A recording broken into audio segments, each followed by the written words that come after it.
estamos mais uma vez com o nosso programa Espiritismo em Foco. Hoje, dia 7 de outubro, o ano já está acabando, né? Passou rápido, já estamos aí caminhando aí já para o final do ano. E hoje eu tenho o prazer e a alegria de receber mais uma vez aqui no nosso programa meu amigo Paulo Jorge, do Centro Espírita Trabalhador de Jesus, já companheiro já de longa data, né? De vários programas. Eu já até perdi as contas, quantos programas você já teve aqui? 6, talvez, por aí. Então você já é sócio, já tem carteirinha e tudo no nosso programa. Então, e ele vai falar pra gente o tema Levanta-te e Anda. E antes de nós começarmos a conversar, vou pedir para o Paulo Jorge fazer uma oração para todos nós, para que juntos nós aqui do estúdio, vocês em seus lares, em suas casas, possamos entrar numa sintonia para que a gente possa fazer um programa que seja do agrado de todos e que seja que realmente tire as dúvidas das pessoas, com o meu amigo Paulo Jorge. Então, vamos ouvir então a oração do meu amigo Paulo Jorge. Agradecemos por esses momentos de reflexão, momentos em que estamos aqui reunidos em seu nome, levando seus ensinamentos para aqueles que estão distantes, nos assistindo através da internet, através do canal da TV a cabo. E agradecer a assistência da espiritualidade que sempre nos apoia, está sempre junto de nós, nesses momentos em que precisamos refletir acerca das lições deixadas por Jesus. Rogamos que sejamos perseverantes, que consigamos atender os anseios daqueles que depositam confiança em nosso trabalho. Agradecemos por esse trabalho, por esse programa, pela equipe desse programa que assessora o Renato e o Marcos. Por todos eles, rogamos proteção agora e sempre. Assim seja. Então vamos conversar então com meu amigo Paulo Jorge sobre o tema de hoje, Levanta-te e Anda. Então, para a gente começar a entender isso, nós temos que saber uma coisinha. O Paulo Jorge, os espíritos eles influenciam em nossa saúde? Bom, isso no Livro dos Espíritos, Kardec, ao fazer essa pergunta aos espíritos, eles nos informam de que os espíritos influenciam em nossas vidas muito mais do que nós podemos perceber, né? Às vezes a gente não se apercebe da influência deles, mas eles influenciam o tempo inteiro. Ora, os bons espíritos influenciam para o bem, já os maus espíritos influenciam para o mal. Então nós estamos sujeitos a essas influências. De acordo com a nossa sintonia, nós vamos assimilando essas influências, né? E aí, se é uma influência boa, ela contribui para um bem, contribui para o nosso bem-estar. Agora, se é uma influência maléfica, ela contribui também para o nosso desequilíbrio e, consequentemente, o nosso estado de doença. Paulo Jorge, a partir do momento que você fala que espíritos atrasados podem influenciar na nossa vida, nos trazendo doenças, essas doenças só ocorrem se nós estivermos em débito com a justiça divina, né? Ou eles podem interferir na nossa vida causando doenças sem que eu deva nada? Aí será uma injustiça. Só se nós estivermos, né, em débito com a justiça divina, e eu lhe pergunto, quem está nesse planeta, qual de nós não está em débito com a justiça divina? Olha, né? eu tenho um talão de nota promissória. Assim. Pois é, então, potencialmente, todos nós sofremos influências também para o mal, porque se nós estamos aqui, estamos, né, numa expiação, aliás, estamos de acordo com o plano encarnatório que nós mesmos escolhemos ali, a natureza das provas, né?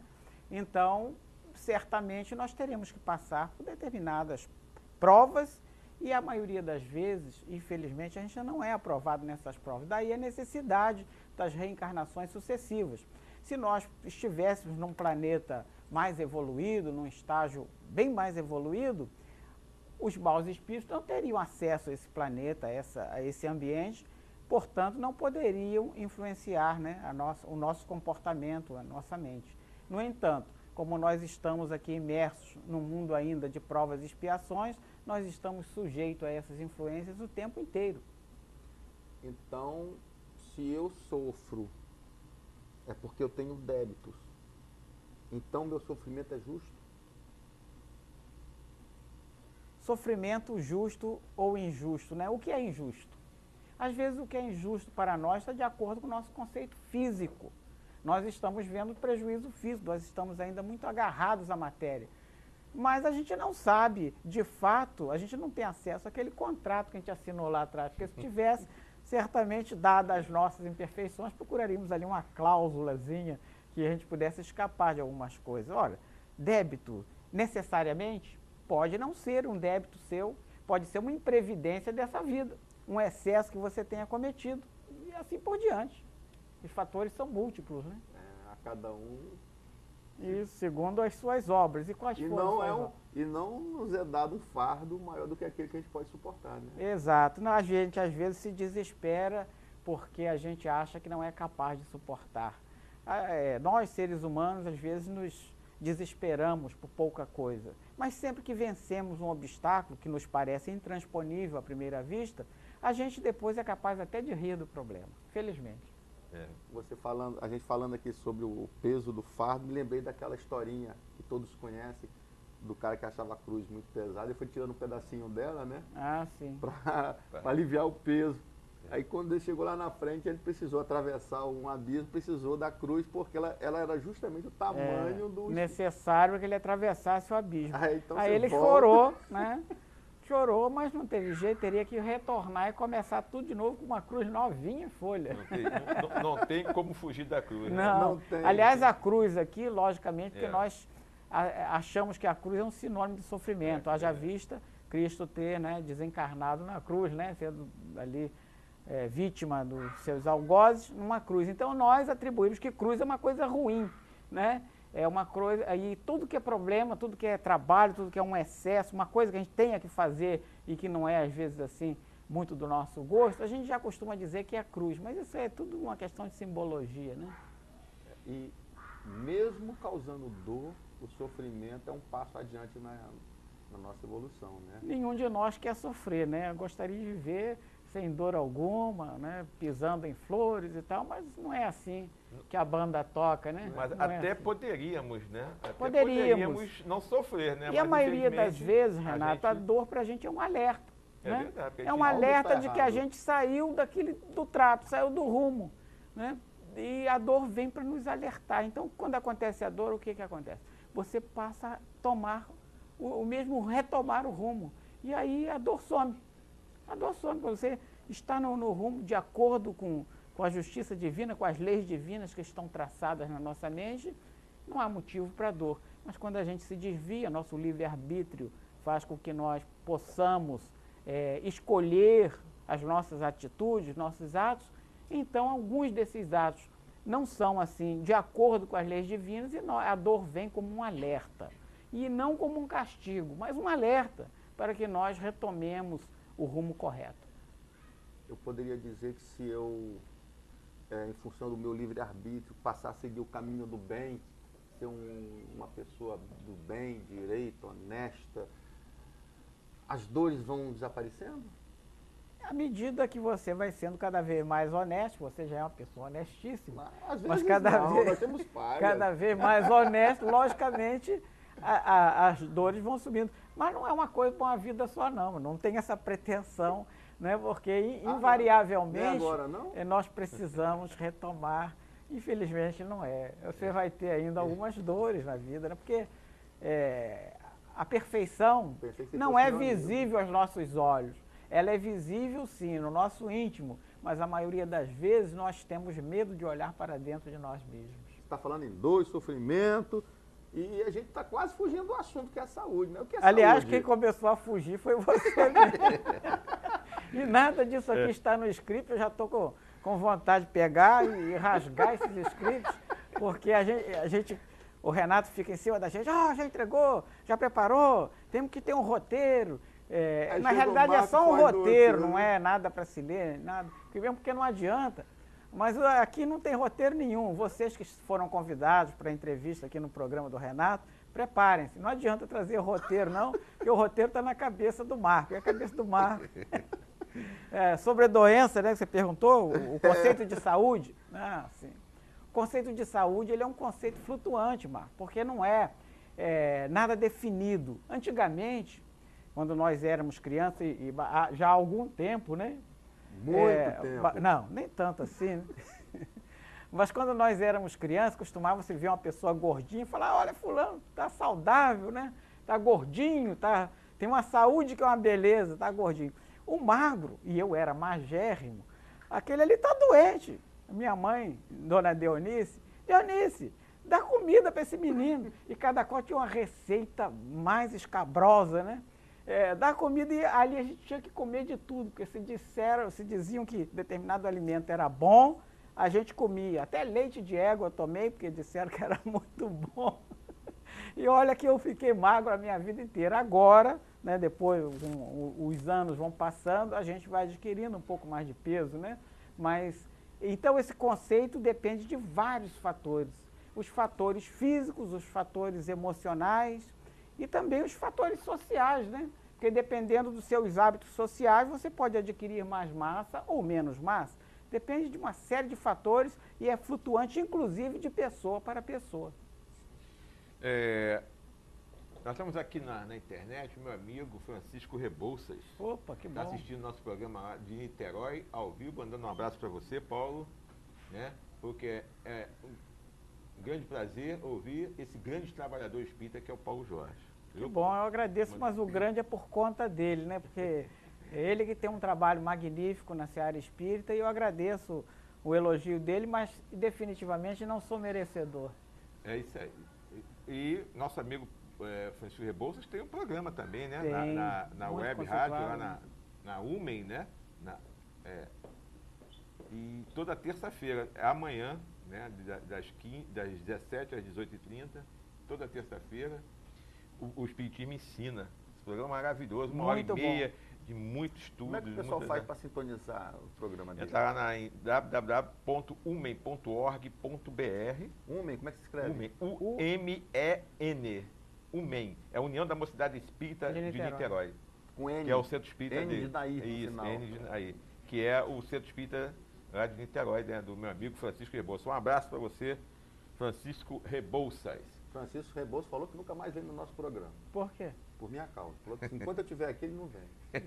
É mentira, não fale uma coisa dessa, porque ó, ele está aqui ao vivo, ele está assistindo lá. Um abração, Francisco, você mora no coração da gente.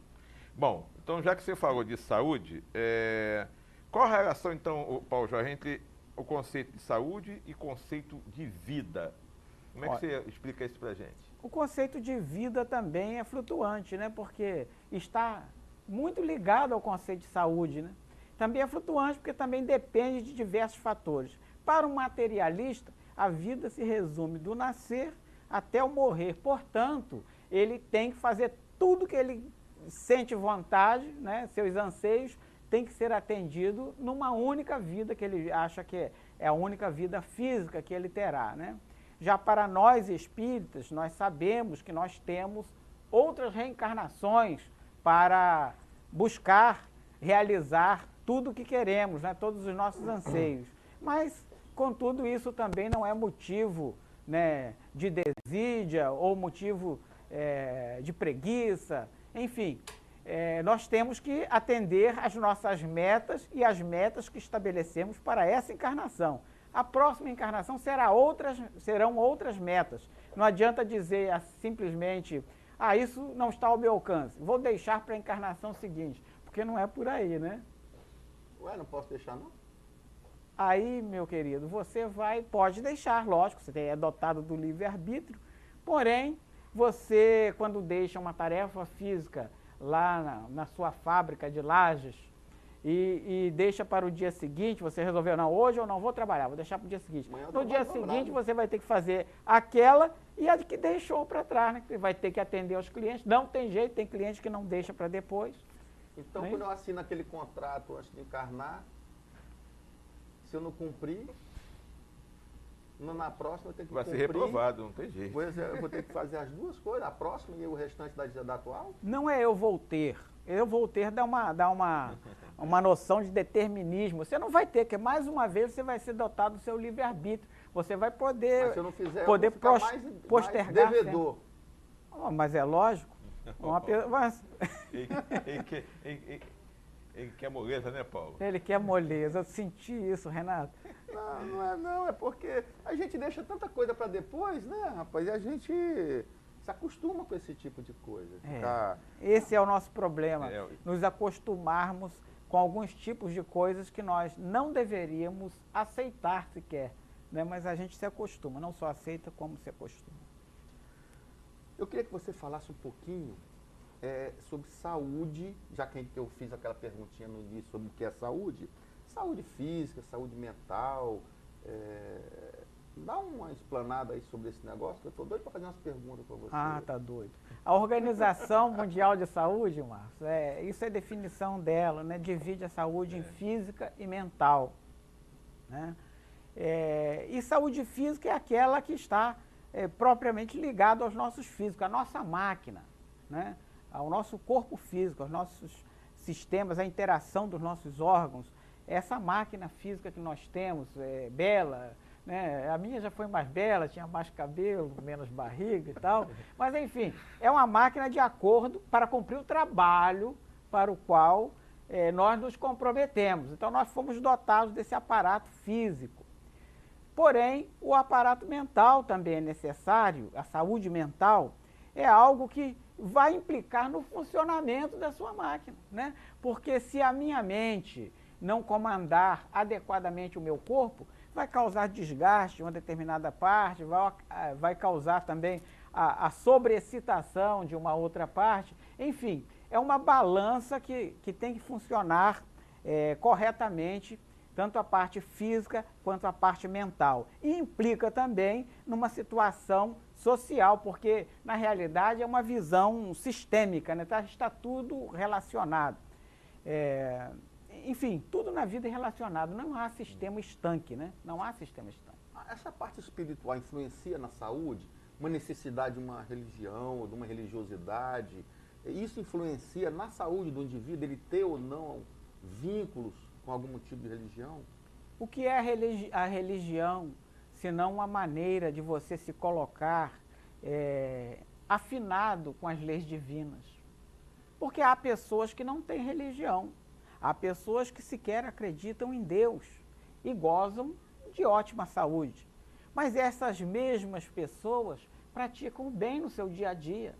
A gente encontra essas pessoas aí, muitas delas, e temos exemplo na nossa história, nas grandes descobertas, né? Einstein mesmo não era ligado à religião, numa boa parte da sua vida, né? Embora tenha flertado ali com o judaísmo no início, mas não era ligado numa boa parte, e negava a religião numa boa parte da sua vida, contudo desempenhou um grande papel no desenvolvimento da ciência, especialmente da física. Ainda hoje nós colhemos os frutos, né, das árvores plantadas por ele. E agora, nós precisamos da religião. É a religião espírita? Não, qualquer religião, porque tem pessoas que não têm ainda a condição de assimilar esses conceitos que o espiritismo traz.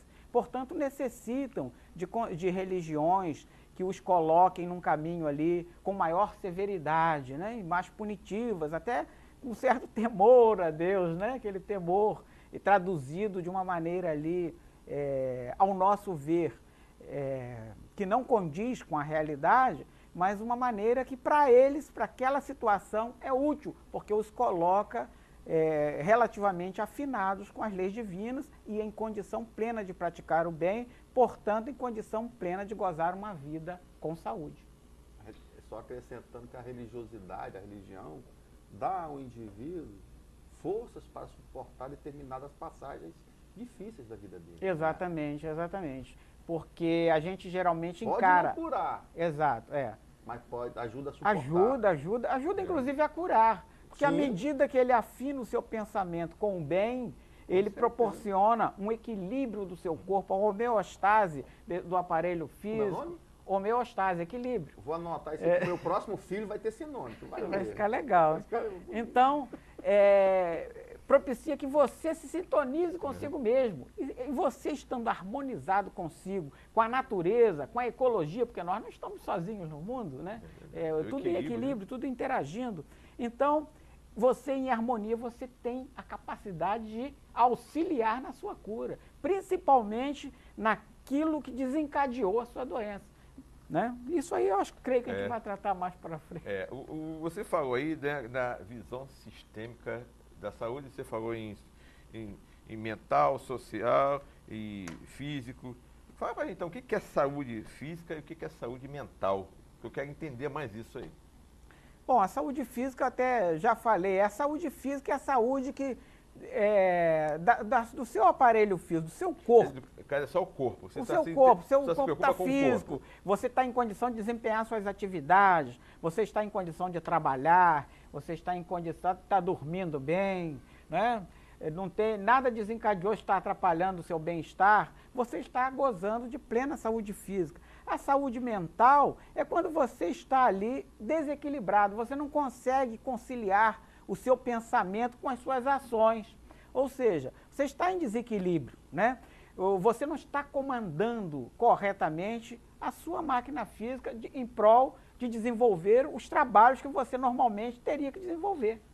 Então explica pra gente, então, que antigamente, né, os antigos não tinham recurso nenhum. Como é que eles lidavam com esse problema da saúde? Já que não tem, hoje, a medicina é muito moderna, né, muita tecnologia. E como é que era antigamente, Paulo? Antigamente, né? Então, antigamente, Renato, não muito longe, até na nossa região mesmo, nós tínhamos muitos o quê? Curandeiros, né? A gente tinha curandeiros, né? E esse curandeirismo, a gente vai falar, falando assim parece até pejorativo, não eram. Pessoas que oravam pelos outros ali de corpo presente. Eu me lembro que a minha própria avó rezava as pessoas, né? Falava-se rezar, era rezadeira. Então, quando tinha uma pessoa doente, buscavam aquela pessoa, traziam até ela, um de nós mesmo, e ela rezava com um galinho de arruda ou com um galinho de vassourinha. Como nós éramos muito arredios, muito rebeldes, ela já pegava um galinho de vassourinha um pouquinho maior, porque servia tanto para rezar, como para nos colocar nos eixos caso a gente saísse. Mas, enfim, havia muitos curandeiros, muitas pessoas que oravam pelos outros, né? Isso aí também nos remete ao que ainda há no nosso país, né?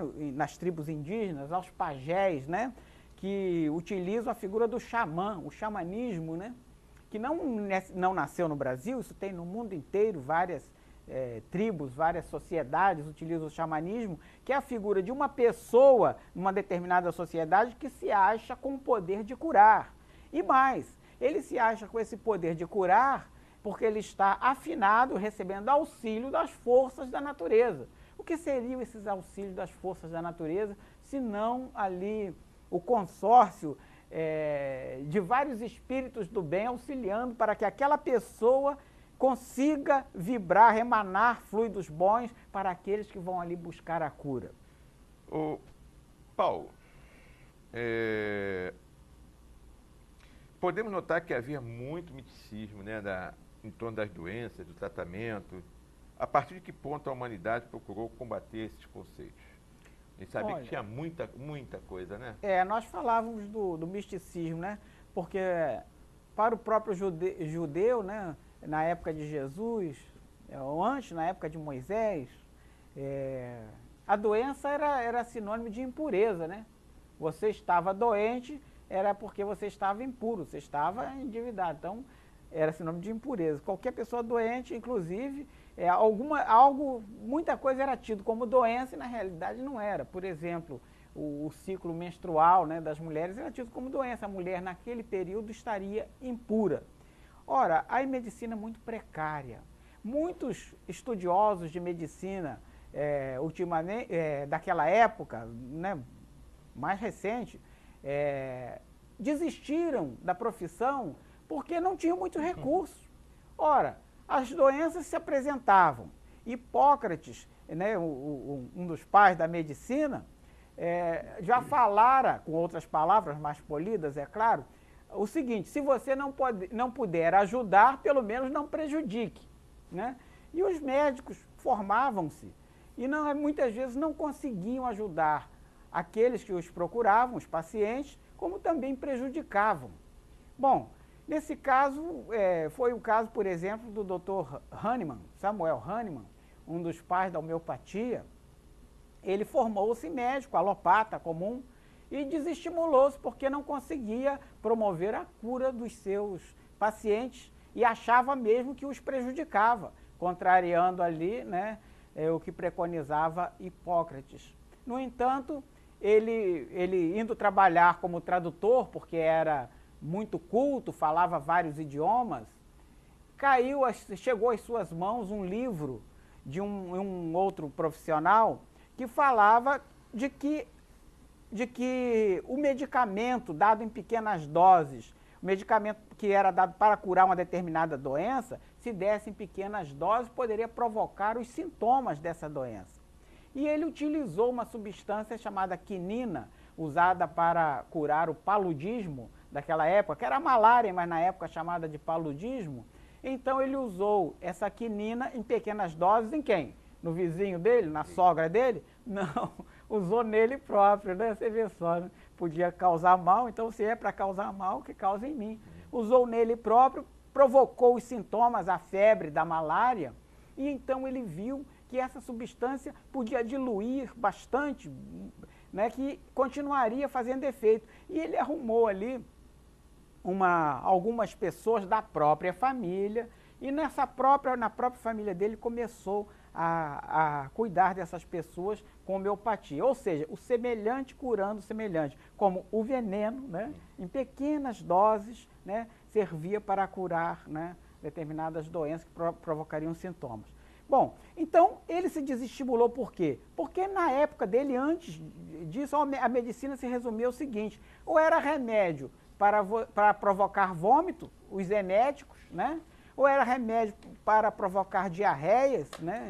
Os laxantes, ou as sangrias, né? As sangrias. Então, quando a pessoa chegava com os sintomas, né, ou fazia um desses 3 procedimentos, não resolvia, a pessoa se dava mal, né? O era médico, mais fácil, né? Pois era mais fácil, mas também curava-se pouco, né? Curava-se pouco. Então, a partir daí, da medicina se desenvolver, e não se desenvolveu assim da noite para o dia, não, porque eram proibidas as pesquisas em seres humanos. Então, estudava-se anatomia e fisiologia baseadas em macacos e em porcos. Ora, o corpo da gente é um pouco diferente de um macaco, né? Ou de um porco, né? Bastante diferente. Então, o que se aprendia era pouco, né? Então, René Descartes, né, francês, René Descartes, e ali por volta de 1500, eu sempre fui muito ruim para data, viu, gente? Não me perguntem datas, porque eu sempre fugi disso. Mas ali por volta de 1500, René Descartes, ele separou o conceito de mente do conceito de corpo, porque até então a mente e o corpo era uma coisa só, né? E a mente não valia grande coisa. A religião, a igreja da época, não permitia que se fizesse experiências em seres humanos, porque achava que estaria profanando ali um templo onde o espírito e o corpo, para eles, para as religiões dogmáticas, seriam criados a um só tempo, estaria se profanando. Mas René Descartes, ele separou esse conceito de corpo e mente, né, dizendo que tudo era fruto do pensamento, a mente era fruto do pensamento. Já o corpo, fruto da matéria, obedecia às leis da matéria.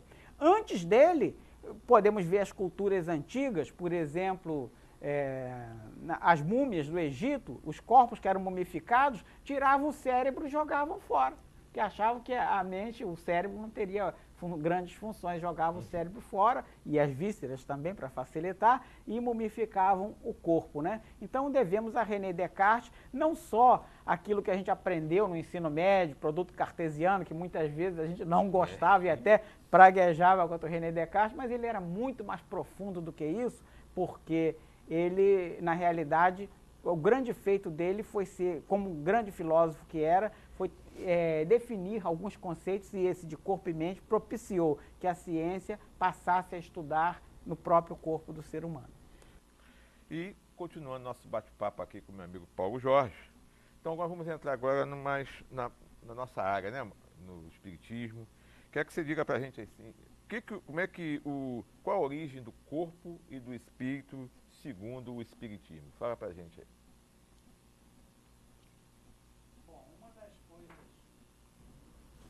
que o Espiritismo difere das religiões, né, cristãs, é que as outras religiões cristãs, elas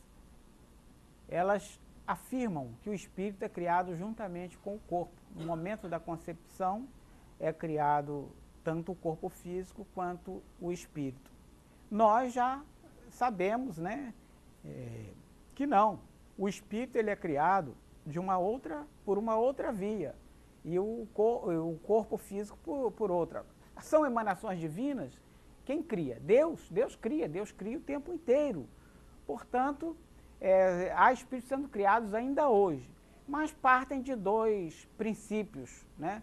O princípio inteligente e o princípio material, que estão diluídos, né, no espaço, né, no universo inteiro. São emanações divinas e estão diluídos. Eles vão se especializando e o princípio inteligente vai dar origem ao princípio espiritual e, por sua vez, vai dar origem ao espírito. E o corpo, como é o corpo, que o corpo é gerado? Vem do princípio material que vai se modificando, né, dando origem a várias coisas, dentre elas a matéria bruta, propriamente dita, né, ao fluido vital e ao perispírito. Com isso, a reunião de tudo isso é o homem. Mas são reunidos quando? O espírito ele é individualizado num momento diferente do corpo. E o mesmo espírito individualizado, o mesmo ser, ele passa por diversos corpos, porque numa reencarnação seguinte, ele logicamente terá que nascer de outro. Não é como Nicodemos perguntou, né, se um homem velho teria condição de entrar no útero da mãe, e Jesus chama a atenção dele, que ele não estava entendendo nem as coisas, né, da matéria, as coisas do dia a dia dele, porque ele era um doutor da lei, como teria condição de entender algo que ele estava colocando ali somente subjetivamente, né, as coisas divinas, os conceitos divinos, né? Então, nós sabemos que nascemos sim, nosso corpo vai perecer, nosso fluido vital vai ser consumido, muitas vezes pelas doenças, pelos nossos excessos, né? E às vezes nós abreviamos a longevidade desse corpo. Aí o corpo se vai, o espírito, em não tendo mais o corpo, ele logicamente o deixa, né? O corpo perece, volta ao pó, o que era do pó, o corpo vai perecer e a gente, lá no plano espiritual, a gente logicamente vai ser conscientizado daqueles nossos acertos, dos nossos erros e nós vamos implorar para nascer novamente e passar novamente por aquelas provas. Nascemos sim, são emanações divinas sim, como pregam todas as religiões cristãs, todavia o espírito nasce de maneira distinta do corpo físico. Você me botou uma pulga aqui na minha orelha. Você falou que fluido vital pode ser consumido com os nossos excessos. Vê se eu entendi, que eu tenho uma dificuldade danada de entender certas coisas. Vamos supor que eu, numa programação minha, botar bem 120 anos, minha programação de vida. E eu gosto muito de balada, beber, fumar, me drogar, excessos de toda ordem. Em função desses excessos, eu diminuo o meu fluido vital? Você vai gastar... Consequentemente, diminuindo o meu tempo de vida? Consequentemente, porque se você imagine um carro que você coloca uma quantidade de combustível para ir daqui ao Rio, né? 150 quilômetros. Você teria que andar. Mas você, em vez de ir pela estrada, você é um cara aventureiro, naquele super bugre que você tem, que eu sei, você se aventura a passar pelas estradas de chão, subir os morros, que é a minha preferência, também sei disso. E então você vai gastar mais combustível, você vai fazer mais esforço do que o necessário, né? E, logicamente, tudo que você gasta mais energia do que o necessário, você, inevitavelmente, você está subtraindo desse fluido vital. Você, logicamente, pode repor esse fluido vital, porque esse fluido a gente vai gastando e vai repondo. Como que eu posso repor? Quando você, hoje de manhã, no café da manhã, deve ter tomado aquele magnífico café da manhã, você estava colocando fluido vital. Quando você no almoço, provavelmente, talvez tenha comido um bife, você também estava colocando fluido vital. Mas quando você fez sua prece antes de pegar a direção do seu poçante, também você estava repondo fluido vital. Então, do jeito que você está falando, aí, ó, no fundo, então, do jeito que você está falando, eu posso gastar meu fluido vital com meus excessos, que é só almoçar e jantar que eu reponho. Se fosse assim, o homem já teria descoberto o moto contínuo, né? O moto contínuo, ou seja, a energia autorrenovável. Mas, no entanto, a gente... Ninguém morreria. A energia, quando você analisa uma máquina comum, o que acontece com uma máquina? Você que é um engenheiro, né? Tem mais facilidade nessa área do que eu, né? Que sou da área de informática. Mas você que é um engenheiro, sabe que quando você tem uma máquina e a projeta para desenvolver um determinado trabalho, a capacidade dela de desenvolver esse trabalho, você tem que levar em conta a energia que vai ser dissipada sob a forma de calor. Porque nem toda energia que você calcula aqui que ela é capaz de produzir, ela chega do lado de lá transformada em trabalho. Muita parte dessa energia, ela é a perda na forma de calor. A gente está falando aqui de uma máquina física, um motor a combustão, por exemplo, né? Com o ser humano não acontece diferente, não. Nós também somos máquina e temos o combustível. Então vamos supor que eu gastei 100, dá um exemplo, tá? 100 de energia todos os dias com meus excessos. Com a minha alimentação, a minha respiração, eu só reponho, vamos supor, 80, é isso? E os 20 é o que eu perdi pelo caminho? Ele é tão otimista, ele acha que repõe 80. Mas tem também um outro fator, né? Que ele esquece que, conforme a idade vai passando, né, os órgãos a reposição vai ser perdendo a capacidade mais de absorver e de reter esse fluido vital. Claro. Então, leva a isso também. Aí por isso que E não é só o excesso, né? Os excessos. Aí a gente já está entrando até em alguma coisa aqui mais que eu ia falar um pouco mais à frente, né? Mas quando que a gente gasta? Quando a gente consome? A gente consome no excesso. A gente está falando do excesso físico, daquele que tinha que fazer uma corrida, mas ele conseguiria... O estresse pode ser consumir tanta energia assim? Aí eu vou lhe devolver a pergunta um pouco modificada. O estresse, ele é positivo ou negativo para o ser humano? Eu vou falar agora para você, eu não sei o que é isso, porque eu não tenho estresse. Eu não sou um cara estressado. Mas eu garanto que você tem estresse sim. O estresse, ele é positivo em determinadas vezes e negativo em inúmeras outras Então eu só vezes. tenho positivo. Sabe por quê? Porque ele é necessário para a conservação, né? A lei de conservação preconiza que nós, o quê? Preservemos a nossa vida e às vezes nós temos que nos estressar para sair de uma situação de apuro e preservar a vida. Vamos imaginar um animalzinho um pouco menor do que nós, né? Vamos imaginar um rato. Você tem que exterminar um rato que está ali lhe causando prejuízo, né, na sua residência, comendo grãos, queijo e etc. Você então arranja um gato e coloca aquele gato ali para pegar o rato. Em determinado momento, vamos imaginar que esse gato vai acuar esse rato num canto da parede. O que vai acontecer com esse rato? O rato vai se estressar. E o estresse do rato é para preservar a vida dele. Seus pelos vão se eriçar, ele vai defecar, urinar, para tudo para repudiar, para espantar o gato de qualquer das maneiras. Seu sangue vai ser direcionado para o seu cérebro, suas pupilas se dilatarão para que ele consiga enxergar uma saída mais rapidamente possível. Seus membros, suas forças serão drenadas e concentradas nos seus membros e aqueles órgãos de que ele não precisa, que não precisaria naquele momento, vão ser amenizados em função do outro. Então ele está com aquela máquina dele trabalhando sobreexcitadamente.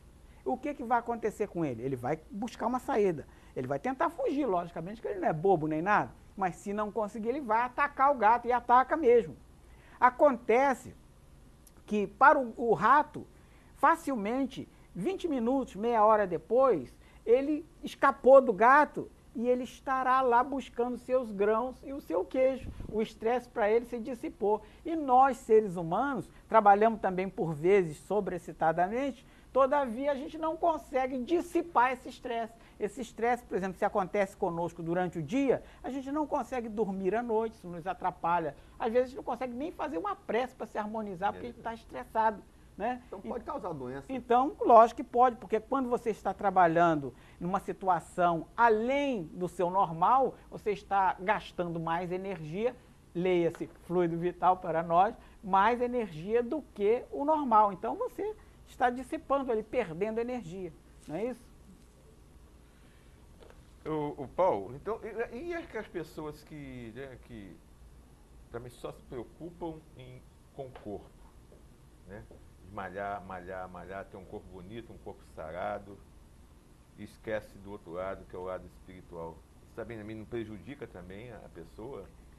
Prejudica, Renato, prejudica porque o próprio materialismo já está estendendo suas vistas para um lado holístico, né? Para um lado que o corpo por si só não se sustenta, né? Tem que ter alguma coisa por trás. Então a parte espiritual está sendo mais observada até por quem negava com veemência, né? Então já há experiências no sentido dessa visão holística das coisas, que o ser humano não está restrito somente a corpo, né? As funções do corpo, as funções do espírito. E as funções do espírito, a religião, por exemplo, tem a finalidade de trazer o equilíbrio para ele, de maneira que ele consiga combater os seus defeitos, combater tudo que o faz se desviar do caminho reto, né, e, portanto, perder energia e colocar exatamente de acordo com as leis divinas. Se ele consegue caminhar e a religião contribui para isso, a religião é benéfica. O cidadão que não tem religião, ele tem que ter um mérito muito maior, porque ele não é lembrado a todo momento, né? Não está nos livros, não frequenta um ambiente onde ensinam para ele uma norma de conduta adequada com as leis divinas. Enfim, então ele vai ter que ter mais mérito, que por ele mesmo conseguir evitar essas perdas de energia e prolongar ao máximo a sua existência, né? De maneira proveitosa. Alguns minutos atrás eu comentei sobre vícios. Os vícios contribuem para as doenças? Contribuem, claro que contribuem. Qualquer Os tipo de vícios, vício? Qualquer tipo de vício é na realidade danoso, né? Porque vício em nenhum Porque momento tem vício é bom. que não é prejudicial ao corpo físico. Por exemplo, O vício de gostar de cinema, ficar no computador. Faz mal, sim. mas se Tudo faz você mal. passou Tudo a ser um excesso faz mal. vício, se passou a ser É um uma vício, deficiência de caráter. o que é o de- vício? não. O que é um vício? O vício é tudo aquilo que lhe Condiciona. tira do trabalho das funções que você Prejudica programou. Prejudica de qualquer forma. Né? Se o cinema ele está a tal ponto de se tornar um vício, ele vai lhe tirar das suas funções normais. Você vai deixar de conviver com as pessoas para ir ao cinema, você vai deixar de trabalhar para ir ao cinema. E tem gente que tem esse vício mesmo. Estou falando eu porque tem sei gente que que tem. Então, o A vício... pessoa fala assim, mas eu vou pro cinema, estou me divertindo. Mas é viciada no cinema. Viciado tem os vícios mais, assim, estranhos possíveis, né? Agora, o vício, a questão 913 do Livro dos Espíritos, nos diz que por trás de todo o vício está o nosso egoísmo. Se nós combatermos o egoísmo, porque o viciado, ele na realidade é um egoísta, porque ele quer satisfazer aquela necessidade dele e não quer saber se ao lado dele as pessoas à sua volta estão sendo ou não prejudicadas.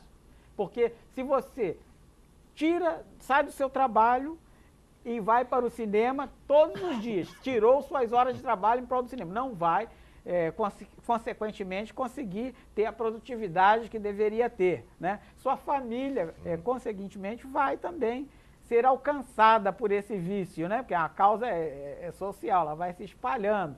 Então, você vai prejudicar outros em prol de atender a uma necessidade sua. Daí o vício ser extremamente danoso. Todo vício. Gostei dessa sua colocação do viciado ser um egoísta. Mas não é? Porque eu não tinha pensado nisso. Porque normalmente a gente coloca o viciado como o doente. Pois é, como doente, Como mas na doente realidade... carente de todo apoio, de todo carinho, de toda ajuda, de todo auxílio. Depois ele não deixa de E a ser gente- doente, né? Não, Deixa de ele ser é um doente, mas a gente não vê o viciado como um egoísta. Mas por que o viciado é um doente? Como é o processo de doença? Como é o processo do egoísmo? O egoísmo vem de uma imperfeição moral. Eu sou egoísta por uma imperfeição moral. Né? Se eu combater essa imperfeição, vou deixar de ser egoísta, consequentemente, não vou deixar de adquirir as doenças provindas dos vícios. Mas ela começa como uma coisa espiritual, né? Como algo espiritual. E, no entanto, aquilo ali vai se tornando uma ideia fixa, uma obsessão, né? Simples, e eu vou adquirindo ali a indução de fazer alguma coisa. Olha, hoje você tem que ir ao cinema, hoje você não pode deixar de ir ao cinema, hoje você vai ao cinema. E às vezes você nem quer ir ao cinema naquela hora, né? Nem quer ir ao cinema. Isso aqui, provavelmente, esse barulho que a gente ouviu deve ter sido alguma vinheta de filme. Então você não quer ir, mas a indução vem ali. E aquilo aí vai se agravando, até o ponto de se tornar uma fascinação. E você acha que você está certo. Não, eu estou certo que eu tenho que ir ao cinema, eu estou certo que eu tenho que ir ao cinema. Meu filho, daqui a pouco você já está subjugado. Então aquilo que era um problema espiritual vai contaminar o seu perispírito e vai contaminar o seu corpo físico. E você daqui a pouco adquire doenças físicas em consequência de uma doença que originou-se lá no seu ego. Então, junto com o tratamento físico que nós temos que ter com o viciado, temos que ter também, junto a esse tratamento, um tratamento espiritual, moral, alguma coisa nesse sentido, para fazer com que ele entenda que isso também é consequência do seu egoísmo? Logicamente que tem, porque se há essa visão holística... E onde é feito esse tratamento? Onde é feito esse tratamento? Boa pergunta, porque se a pessoa não é religiosa, onde é feito esse tratamento? Pois é. Né? Então, há profissionais voltados para o estudo da mente, os psicólogos e os afins, né? É o holístico. Então, esses tratamentos, eles podem procurar esses profissionais. Tem as terapias de grupo que visam o cidadão a se enquadrarem ali no meio social dele e buscar uma sintonia consigo mesmo, né? Mas se ele é uma pessoa religiosa, aí a coisa facilita um pouquinho, porque essa mesma pessoa certamente vai buscar auxílio junto à sua religião. E, via de regra, ele encontra, né? E como encontra? Bom, aí há várias maneiras, depende de cada religião, né? Então, a religião é um facilitador para a cura do viciado, a partir do momento que ele tem o apoio do grupo e orientações nesse sentido. Agora eu gostaria de voltar um pouquinho aos vícios, né? Tem gente que faz de tudo, tem simpatia para livrar vício, eu pergunto, isso adianta alguma coisa? Simpatia. E às vezes nós aqui temos religiões, né? Não estou falando unicamente de espiritismo, nem da religião A, B ou C. Promessa funciona? Vou fazer uma promessa para me curar promessa o meu vício funciona. Do fumo, da bebida, de qualquer coisa. Promessa. Vou fazer uma promessa para qualquer santo aí, para curar. As promessas estão mais ali na área do cinema. Desde que ele faça o esforço. O esforço, pois é. Não, a promessa, o que é a promessa? Quem tem que fazer o esforço é o santo que eu estou aqui. O que é a promessa? Pois é, o que é a promessa? Aí vamos a olhar o que seja a promessa. Se eu te disser que promessa não adianta, eu estaria mentindo, porque adianta sim. Aí as pessoas podem estranhar, até perguntarem, né? Paulo Jorge agora, né? Mudou de religião. Fundiu o cabeçote, como se diz. Está falando de mecânica, né? Não é isso não. Adianta a promessa que eu faço para mim mesmo. Eu fiz uma meta, né? Estipulei uma meta. Logicamente, eu como já sei das minhas limitações, eu não vou estipular uma meta muito adiante, que eu sei que eu vou fracassar e aquilo ali vai me gerar uma frustração danada, talvez até agrave o meu caso. Então eu estabeleço uma meta pequena, porque eu sei que eu sou capaz, né? Passo a passo, aos pouquinhos. Mas há aqueles que acreditam, o que você falou em santo, né? Bom, nós acreditamos na influência dos bons espíritos na nossa vida, né? Há aqueles que acreditam nos santos, que não deixam de ser também a influência dos bons espíritos na vida dele, mas só que ele deu um nome para esse bom espírito, chamou do santo tal, que por trás daquele nome pode ter um espírito, 2, 3, 4, uma legião de espíritos trabalhando, né, em nome daquela pessoa, que para ele se traduz na figura do santo. E ele vai e faz uma promessa para o santo. O ruim é quando ele faz a promessa para o outro cumprir, né? Eu me lembro que certa vez eu estava vendo a TV, uma reportagem na TV, e a repórter estava entrevistando as pessoas que estavam pagando promessa na escadaria da Penha. Parece que são 300 e algumas coisas, 365, né? 365. Você já foi lá, hein, Renato? De joelho, de joelho. É porque é um degrau para cada ano. Eu não sabia para cada disso. dia do ano. E o ano bissexto você sobe um degrau imaginário. Flutua. É o patamar. É o patamar. Bom, então, lá estava um cidadão subindo de joelhos. E ela entrevistando o cara feliz da vida. Mas por que você está subindo aqui de joelhos? E ele falou, eu não andava. A minha mãe fez uma promessa para mim que se eu ficasse curado, eu subiria essa escada de joelhos. Estou aqui pagando a promessa que a minha mãe fez. Estou curado, então estou subindo de joelhos. E chegou subindo e a moça subiu na frente, ficou lá esperando. Quando o cidadão chega, se debulhando em lágrimas, mas tentando esboçar um sorriso, ela falou, e o senhor agora está feliz? Estou muito feliz. As lágrimas corriam. Estou muito feliz, consegui cumprir a promessa que a minha mãe fez. Mas por ironia do destino, ele já chegou lá em cima, não conseguia andar mais. Joelhos todos. Isso pode acontecer. Olha, você falando de Penha, eu estou falando de Penha que eu conheço a Penha porque eu nasci lá. Ah, é? Então. Eu fiz essa pergunta Nasci na sobre. Penha. Eu fiz essa Bairro pergunta sobre. tradicional do Rio, né? Eu fiz essa pergunta sobre a promessa, não foi à toa, porque eu estava conversando com uma pessoa que era viciada em droga, em maconha, né? E aí eu estava aconselhando, batendo papo. E ela falou, mas Marco, é muito difícil eu largar, porque eu já fiz muita promessa, eu pedi a Deus para me curar, para me sair do vício. E eu fiz diversas promessas. E você já tentou? Não, estou esperando Deus me tirar o vício. Vai ficar esperando a E vida você vai ficar inteira. esperando a vida toda? E às vezes a gente tem que ter Não quer fazer a sua persistência. parte. Persistência, eu falei. porque, olha, se o processo de doença ela não ocorre de uma hora para outra, ela às vezes dá um sinal. Quando chega a dar um sinalzinho, ela já está instalada. Né? Ele não ocorre de uma hora para outra. Então, o que acontece? Você também não pode extirpar uma doença de uma hora para outra. Como é que você vai tirar a doença de uma hora para outra? Aí as pessoas às vezes querem tirar. Nós estamos em Cabo Frio. Agora parece que o meio ambiente aí proibiu, mas antigamente você que já passou dos 25, certamente, embora não pareça. Não, 25 eu tenho com um bug. A gente aqui, final de ano, né, a passagem de ano, então os nossos irmãos de outras crenças, das crenças afrodescendentes, afro-brasileiras, né, eles iam para lá e cavavam um buraco, porque o vento aqui era muito grande, então cavavam inúmeros buracos nas areias da praia, daqui começava aqui das dunas e até ao forte. Diminuiu bastante. Diminuiu essa prática, bastante, hein? não, mas porque isso está proibido aí pelo meio ambiente, né?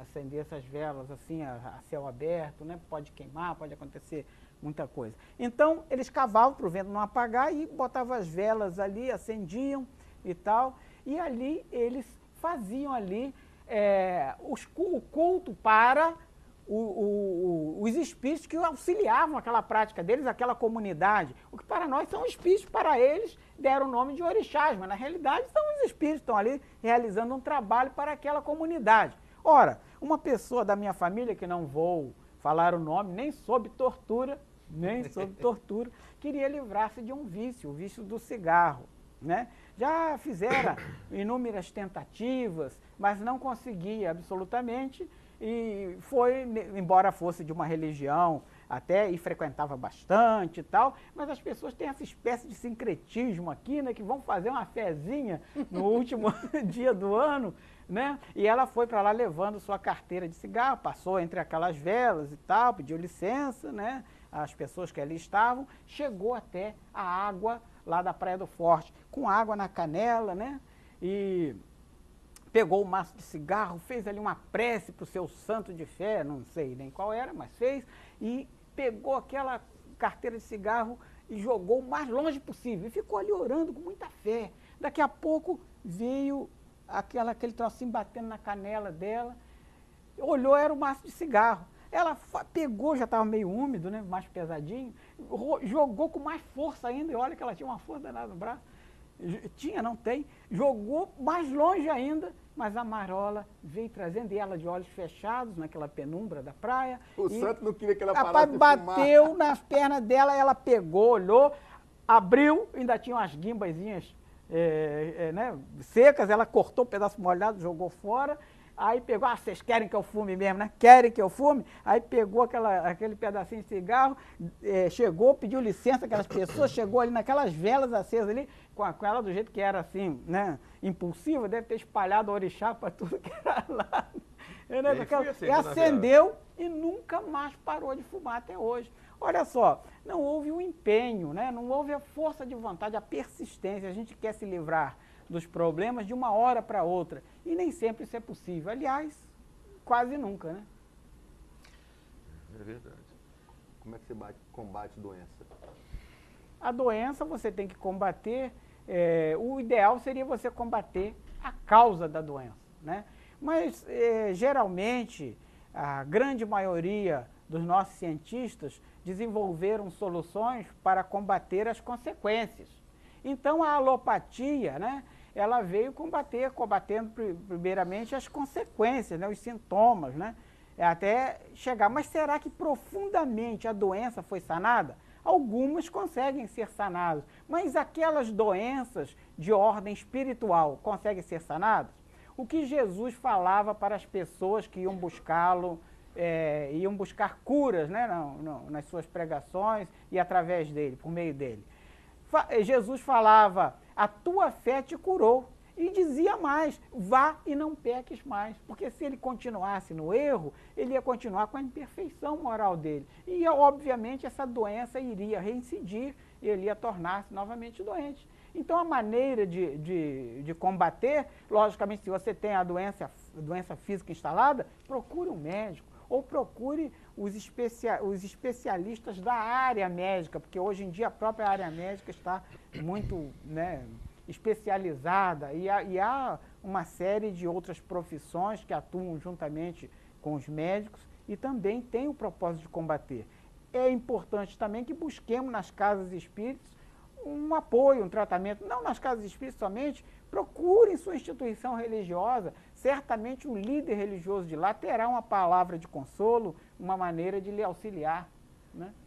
Falando então de espiritismo sobre obsessões, e a obsessão também pode causar doença? A obsessão é uma das maiores causas da doença, porque na realidade a doença, quando chega a se traduzir numa doença física... Paulo Jorge, me desculpe, mas tem muita gente que não é espírita, e eu queria que você falasse, o Renato fez a pergunta, obsessão causa doença? Mas o que é obsessão?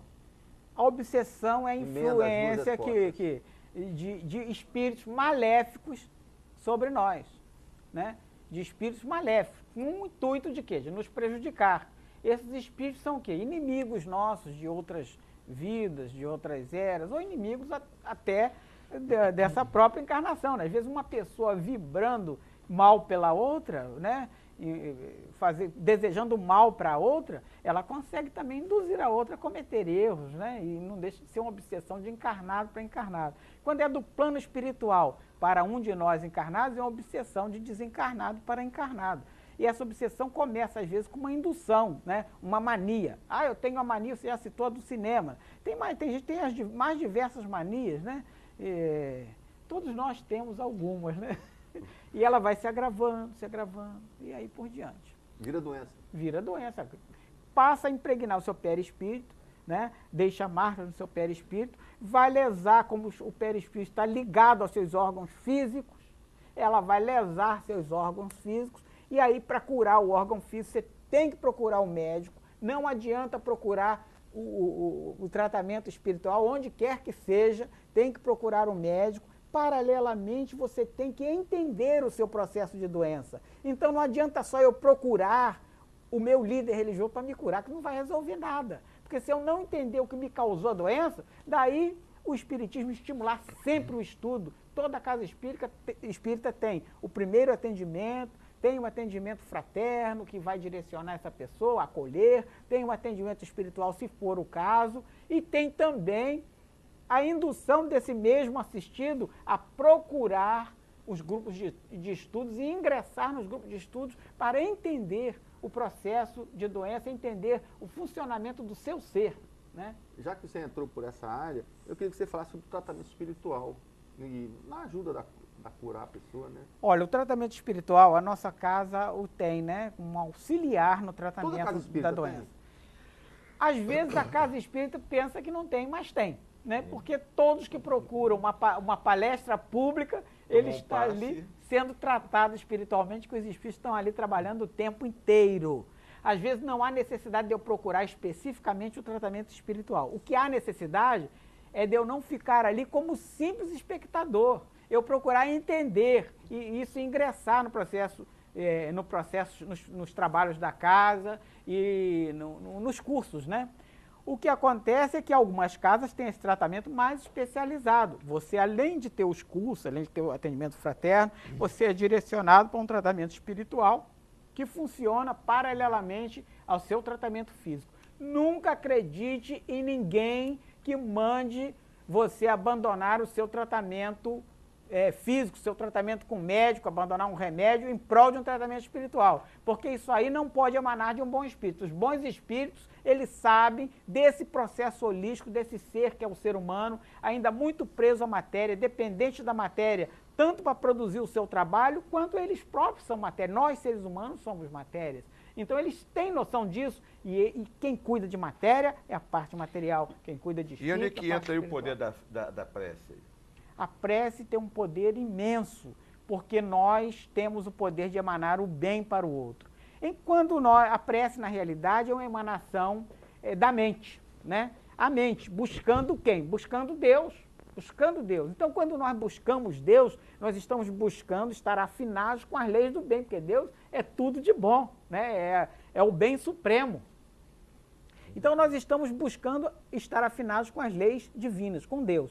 Quando nós fazemos a prece, aqueles que acreditam em santos, nós acreditamos que todos nós temos espíritos protetores, nossos anjos da guarda. Quando nós oramos para um deles, é a Deus que estamos dirigindo essa prece. Eles são intermediários entre nós e Deus. Nós podemos dirigi-las diretamente a Deus? Podemos, mas às vezes, dada a nossa limitação, a estarmos presos ao mundo material, a esses ícones, ainda temos necessidade de alguns desses ícones. Então, nós direcionamos sempre para os nossos mentores. A quem direciona é o Dr. Bezerra de Menezes. E não importa estar direcionando a A, B ou C. Estou de olho no relógio, viu, Renato? A, B ou C. Por quê? Porque, eu vou até contar um caso, se der tempo. Certa vez, uma senhora gostava muito de estar atenta às pessoas, de socorrer as pessoas. Então, ela não podia saber ninguém doente, que ela corria lá para auxiliar. E o filho dela achava que ela estava se metendo na vida dos outros. Certa vez uma moça, uma senhora passou mal, morava num sítiozinho distante, e ela foi até lá prestar o socorro dela, levar uma palavra de carinho. Ela frequentava a casa espírita, e então, nas limitações dela, mas procurando levar o bem ao outro. E chegando lá, socorreu aquela senhora nas necessidades imediatas e deu um conselho. Minha filha, você está aí para se recuperar, toda noite faça uma prece para o Dr. Bezerra de Menezes. O Dr. Bezerra de Menezes, um espírito de luz, desencarnado há tempos, esteve na Terra, foi o médico dos pobres, né?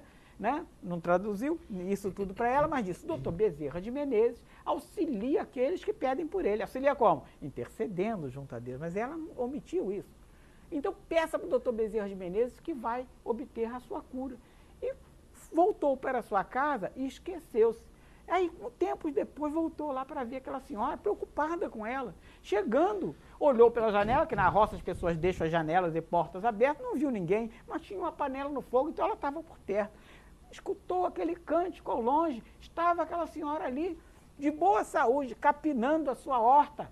E ela chegou, mas a senhora já se restabeleceu. Ah, sim, comadre, me restabeleci rapidamente. Seu conselho foi muito proveitoso. Olha, toda noite eu orava para o doutor Cabrita de Menezes e o doutor Cabrita de Menezes intercedeu por mim. Não é que eu fiquei curada?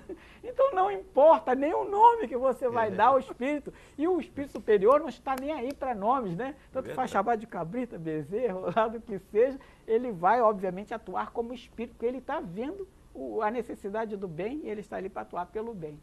Paulo Jorge, nós estamos faltando menos de 7 minutos, faltando.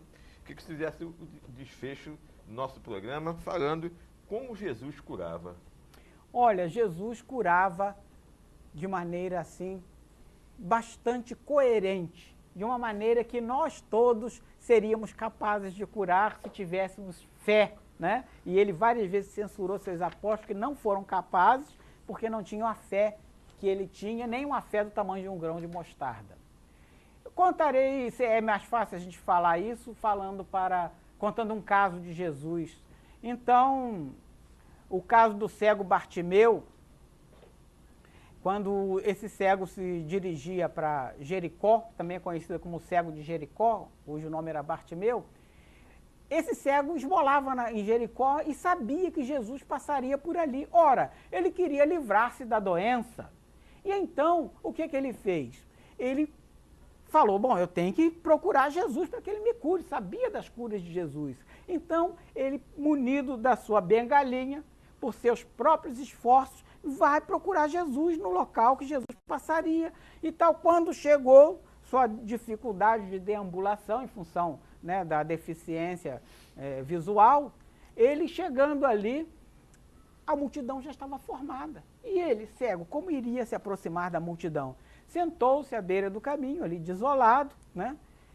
Mas Jesus, sabendo da necessidade daquele homem, porque Jesus sabia o que se passava nos corações das pessoas, sabia não, sabe, Jesus sabe, né? Sabendo da necessidade daquele homem, pede que alguns daqueles que o assessoravam se dirijam a ele e o chamem até a sua presença, mas se dirijam com um recado. E esse recado foi o seguinte: homem, tenha bom ânimo, o mestre vai atendê-lo. Primeira ordem direta, homem, tenha bom ânimo. Porque se o homem não tivesse o bom ânimo, certamente seria muito difícil o atendimento, né? Então, a ordem foi dada clara e conduziram-no até Jesus. Lá chegando, Jesus o atende e pergunta para ele antes de atendê-lo: homem, que queres que eu faça?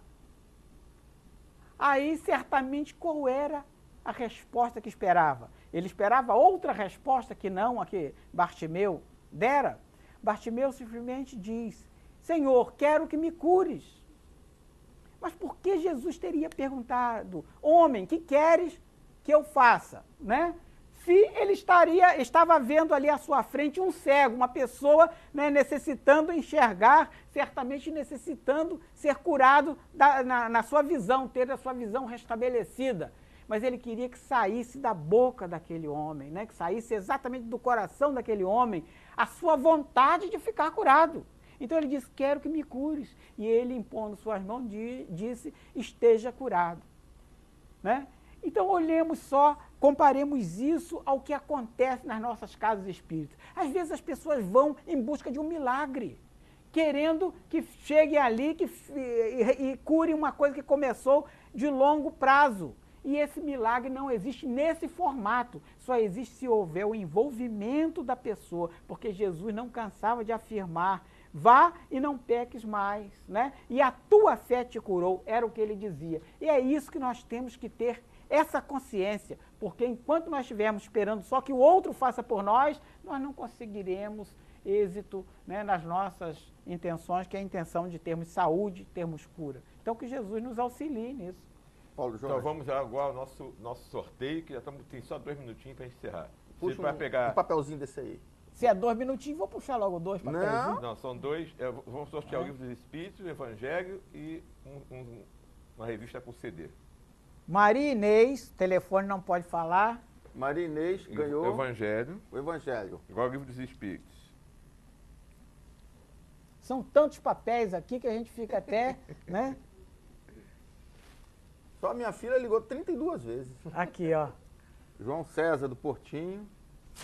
É João, nosso amigo lá do Amor e Caridade? É, o João. Ah, tá vendo? O João tá em todas. Ganhou. Outro? É outro? Mais um, que é agora o CD, com a revista.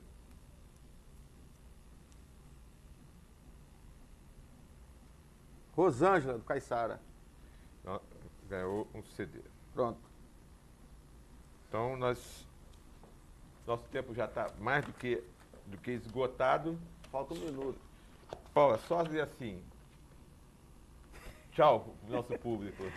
Eu não seria tão indelicado dizer tchau, mas eu digo um até logo, já vim aqui várias vezes, o Renato até falou isso no início, mais uma vez.